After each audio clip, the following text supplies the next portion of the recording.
सफ़िया, ये सारा सामान गाड़ी में रखो। हमारा साहब, आपको नहीं लगता कि ये खुशी की खबर अभी हमें अपने तक महदूद रखनी चाहिए? क्यों भाई?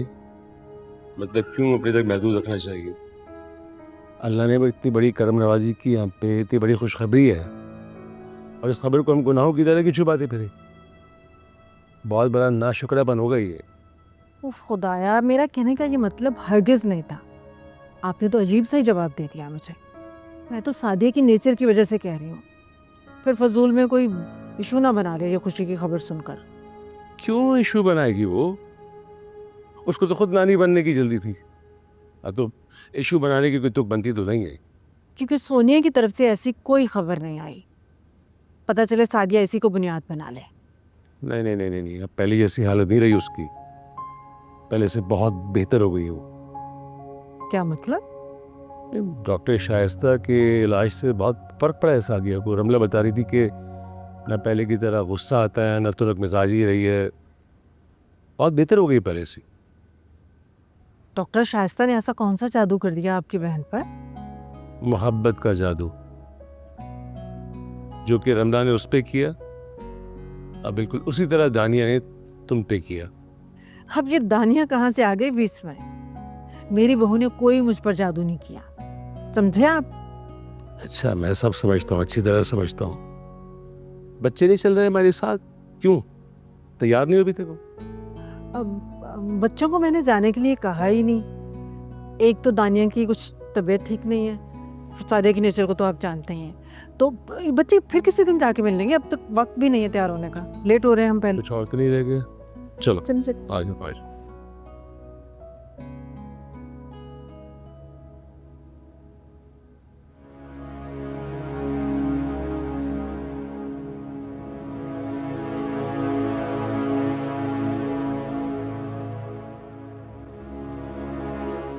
मुराद, क्या हुआ? तो चुप चुप क्यों हो? कुछ हुआ है क्या?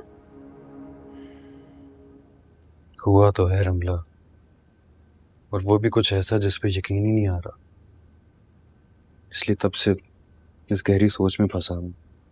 हुआ क्या है ये तो बताओ।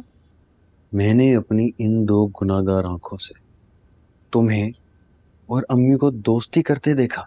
और सिर्फ ये नहीं, तुम जो उन्हें कह रही थी वो बड़े प्यार से, बड़े सब्र के साथ सिर्फ सुन नहीं रही थी बल्कि मान भी रही थी। ये सब देखने के बाद तो ना सिर्फ मेरी समात बल्कि बसारत भी जवाब दे गई है भाई। अल्लाह, ऐसा लग रहा है सीधा उर्दू की क्लास लेके आ रहे हो। रमला, जब मैंने देख लिया ना, उसके लिए उर्दू जुबान में कोई आम लफ्ज है भी नहीं। और मेरा दिमाग तब तक काम नहीं करेगा जब तक मुझे असल वजह ना पता चल जाए इसके पीछे। तुम बताओ, तुम्हें क्या लगता है? क्या वजह होगी मुराद? तुम जानते तो उनके मिजाज में तब्दीली क्यों आई है। वो मैं समझता हूँ बिल्कुल, लेकिन इतना जल्दी एक साइकियाट्रिक ट्रीटमेंट पेशेंट में रिकवरी ला सकती है, ये बड़ी अनोखी बात है नहीं? और एक और चीज, तुम्हारा भी शुक्रिया अदा करना था रमला। जिस तरह तुमने अम्मी की फिक्र की है, जिस तरह तुमने अम्मी को वक्त दिया, जिस तरह तुमने उनके साथ मोहब्बत की, कोई भी तुम्हारी जगह होता तो ये सब ना करता। थैंक यू यार। हाँ, बस अम्मी का रवैया पहले दिन से ही अजीब था, इसलिए मैंने तुमसे और अब्बू से कहा था कि उन्हें हेल्प की जरूरत है। और देखो, मेरा अंदाजा सही निकला। 100% सही था, बिल्कुल स्पॉट ऑन, परफेक्ट। अब एक आखिरी डर रह गया है रमला, तुम श्योर हो ना कि वो पहली जैसी नहीं हो जाएंगी? नहीं नहीं, मुझे यकीन है ऐसा कुछ नहीं होगा। बस हमें भी ख्याल रखना पड़ेगा कि हम कोई ऐसी बात ना करें जिससे उनको गुस्सा या ईगो हर्ट हो। हाँ हाँ, बिल्कुल भी नहीं। मेरे बाप की तो भाई कोई ईगो, कोई लड़ाई, कुछ भी नहीं।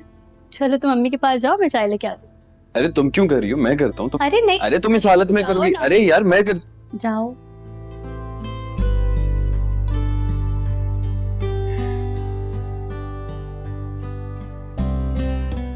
रमला, हाँ, आई लव यू। बताने की जरूरत नहीं है।